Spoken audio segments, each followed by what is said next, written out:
geldiniz. İyisiniz inşallah. Hayırlı bayramlar. Hoş geldiniz. Allah razı olsun. Buraya mı geçiyorsunuz? Evet. Hoş geldiniz.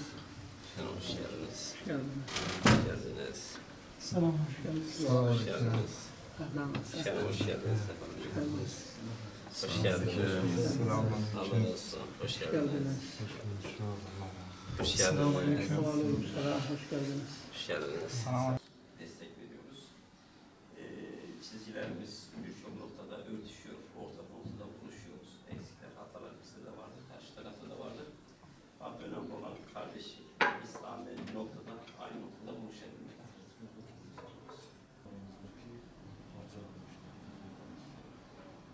Şimdi kime gidersem Rabbimiz bir, elhamdülillah. Kitabımız bir, Peygamberimiz Aleyhisselatü Vesselam bir. Değil mi? Dua ediyoruz. Hakikaten dua ediyoruz. Fakat lazım olduğu gibi hani gerek şarttır ama yeter şart değil. O da yetmiyor. Fiiliyata bunu inşallah Müslümanlar dökebilirse kendi yöntemi gibi herhalde bu kadar şeyi başımıza getirmek cesaretini bulamazlardı. Allah-u Teala o günleri tez zamanda hepimize nasip etsin. Bu uğraş içerisinde olacağız Allah'ın izniyle. Elimizden geldiği kadarıyla Müslümanların dertleriyle dertlenmeyi kendimize vazife eden bütün kesimleriyle tamamıyla buna ihtiyacı vardır. Allah-u Teala hepimize bu konuda hem can gayret versin hem de imkan versin. Rabbimizden dileğimiz bu. Parti olarak da şu anda biz yani bunu ümmet vurgusu yani hep öne çıkarıyor ve ümmeti büyük bir aile olarak gördüğümüzü ifade ediyoruz. Netice itibariyle yetkililere, elinde imkan olan herkese özellikle şunu söylüyoruz. Bugün ümmet coğrafyasının herhangi bir yerinde bir şey olduğu zaman biz onu bir geniş aile olarak görüp kendi iş meselemiz olarak değerlendirmeyi, kendi içimizde bunu çözebilme mekanizmasını oluşturabilmeyi, bunun için çalışabilmeyi hep söylüyoruz. Fakat maalesef ki bizim elimizde yetki yok. Yetkililer ancak bu konuda uyarılarda bulunabiliyoruz. Bununla beraber bugün mesela Amerika'nın, Rusya'nın, Avrupa'nın hakiminin değişiyor bizim aramızda. Kurtarıcı olarak kimi onları görüyor, kimi onları hakem olarak görüyor, kimi efendim arabulucu olarak görüyor, kimi meselelerimizi onlara havale ediyor. Yani inşallah o günlerden kurtulmayı da Rabbimize nasip eder. Ama aynı zamanda yerelde de yani Müslümanların birlikte hareket etmeleri, Müslümanların mecliste de, hükümet içerisinde de, halkın çeşitli kesimlerinde de İslam'ın sesinin daha gür çıkarılması, halkımıza İslami noktadaki hem beklentilerini hem ihtiyaçlarını yine İslami perspektiften bunları karşılama noktasında yetkililerimizin de, imkan sahibi olanlarımızın da bu konuda hizmet vermeyi arzu ediyoruz ama buna zemin hazırlama noktasında da siyasi olarak ne yapabiliriz endişesi içerisindeyiz.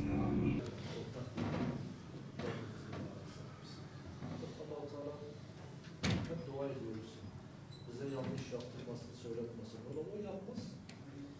Ama diyoruz ki bize bırakmama noktasında ondan biliyoruz. Ya Rabbi bize bırakma ki yanlış söylemeyelim, yanlış yapmayalım. Çünkü biliyoruz kalpler Allah'a emanet.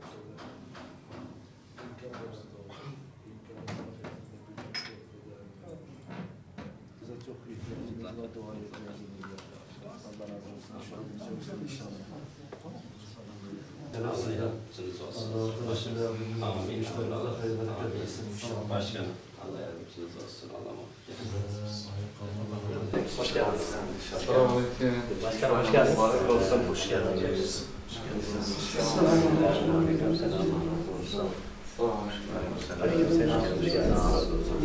Biz dönem içerisinde başkanımla sık sık görüştük.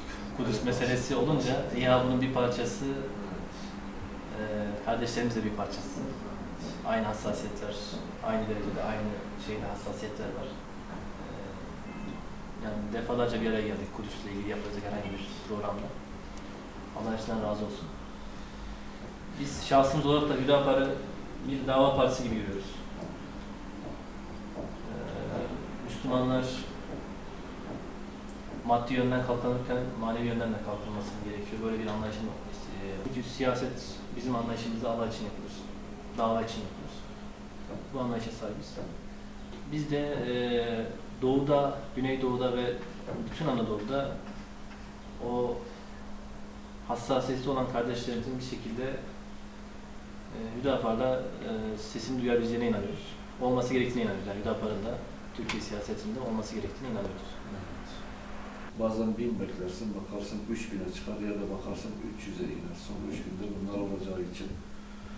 Yani rakam telaffuz etmek belki doğru olmaz ama Türkiye genelinde biliyorsunuz ilk defa seçime giriyor Hüdapar. Şu ana kadar gittiğimiz yerlerde ben bunu hep söylüyorum. Teveccühten ziyade mübalağa derecesine varan bir ilgi görüyoruz. Artık bazen diyoruz Rabbim bizleri utandırmasın. Bunu yapmanız lazım. Bu son çıkışta Amerika'nın Kudüs'ü başkent ilan etmesi meselesinin ardından. Şimdi yani dedik ki Sayın Cumhurbaşkanım Allah rızası için yapmayın. Vallahi yani kendi tabanınızı da kendinize güldürüyorsunuz. Bak biz bu şekilde sizi uyarırken vallahi size zarar vermiyoruz. Yapmayın. Kimse bu şekilde dostane uyarmaz. Siz STK değilsiniz. Siz Cumhurbaşkanısınız. Yetki sizin elinizde. Ya işte seçim dönemi. Genelde siyasi partiler STK'ları da ziyaret ederler. Ama biz Hüdapar'la sadece seçim dönemi değil, ümmeti ilgilendiren birçok meselede yan yana kol kola yürüdük. Kudüs meselesiyle alakalı hemen hemen bütün programlarda Hüdapar'dan kardeşlerimizi yanımızda gördük, o hassasiyeti gördük. Kendilerine başarılar diliyoruz, Rabbim muvaffak etsin. Yani ümmet coğrafyası içinde Hüdapar'ın temsiliyetinin önemli olduğunu düşünüyoruz. Doğu ve Güneydoğu ve bütün Anadolu için. Kendilerine teşekkür ediyoruz. Bizleri ziyaret ettikleri için şeref verdiniz. Rabbim muvaffak etsin inşallah. Evet. Az önce camide geldi. az önce camide yaşlı bir amcamız var. Bak dedi ki sen bu sağ mı sol mu dedi. Ben nasıl? Allah razı olsun. Ben dedi bu camide büyüdüm. İşte sadece seçimden seçimi olmuyor. Mesela biz 6 ay öncesinde de meydanlardaydık. Seçimden sonra yine insanların içinde olacağız. Nasıl?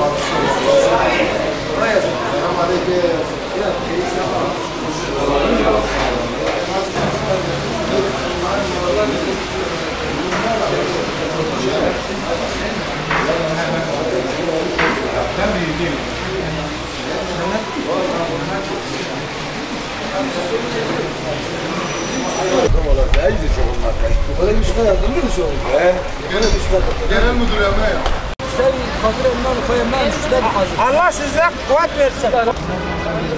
Başarısı. Bize düşen neyse başarısı. Allah razı olsun başarısı. Yahya kardeşim nasıl? Sağ ol abi. Sen nasılsın? Sağ olasın. Hadi selamet geldik senin yanına.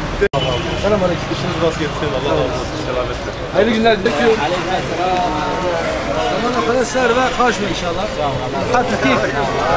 Bana göreceğiz. Allah razı olsun. Hadi inşallah. Sağ olun.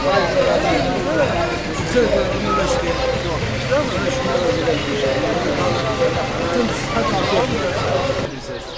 Yani belki artı olabiliriz ama bizim geçmişimizde. Ben çocukları Hayır, ben su alırım sana. Ben bunu gibi içmek 7 liraydı. Sağ olun.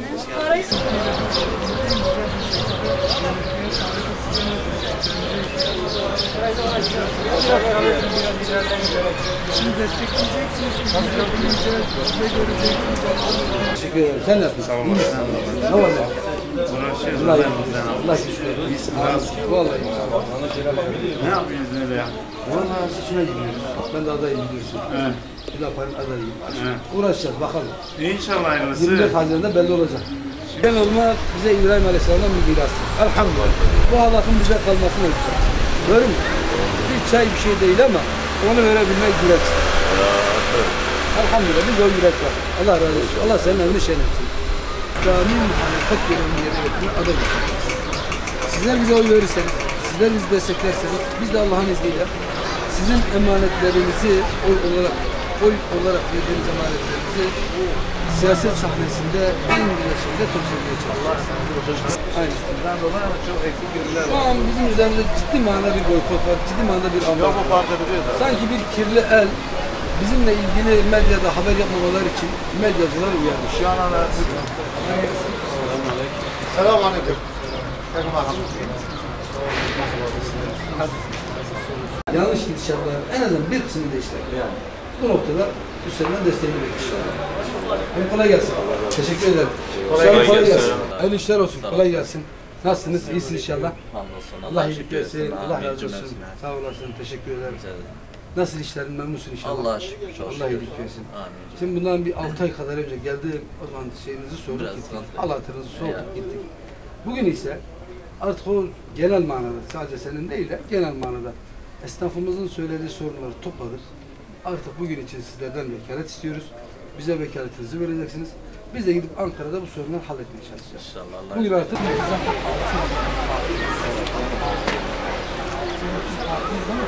nasılsınız? İyisiniz inşallah. Allah razı olsun. Nasılsınız? İyisiniz inşallah. İslam muhalefeti eksikliği inşallah. İslam muhalefetin eksikliğini giderebilmek adına Müslümanların sesini İslami ve insani hedeflerini, taleplerini siyaset çizgisine bilebilmek adına bir rapor atın biz İslam muhalefetlerine takıyoruz. Bunun için oyunuzu bekliyoruz. Oyunlarınızla beraber olacak inşallah şimdi. Biz bunu söz olarak mı alalım başına beraber kelimesi? Yani babayım arkadaşlar. Ailemizden hiç mamnun. Ha. Adam niyeti olan tam para var. Sonra daha güzel. Doğrudur. İçindeki neyse o diyor. İçindeki neyse o. İçindeki kurtaramaz. Yani biz sen bize mi atacaksın gibisinden onu teyit. Selam aleyküm. Selam. Allah razı olsun. Hoş geldiniz.